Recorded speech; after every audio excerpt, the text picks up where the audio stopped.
تصور کن یه بیمارستان خصوصی توی تهرانو که توی شیفت عصر من با 16 تا مریض تنهام. یه مریض پذیرش کردم، یه آقای حدود 40-45 ساله اخموی بد اخلاق که MS داشت و قرار بود اولین دوز کورتون تراپیشو بگیره.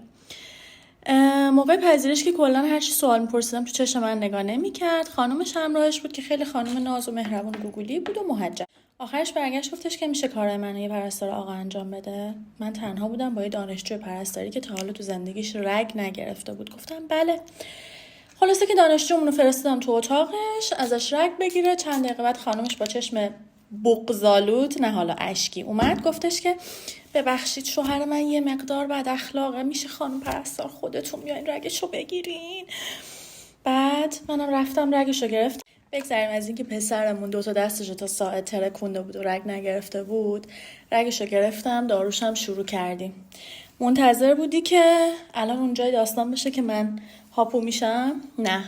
انتخاب کادر درمان، انتخاب پرستار و پزشک حق بیماره. اینو توی منشور حقوق بیمار روی دیوار هر بیمارستانی نوشتن. حواستون باشه به این موضوع. شما حق دارین پرستار و پزشکتون رو انتخاب کنید.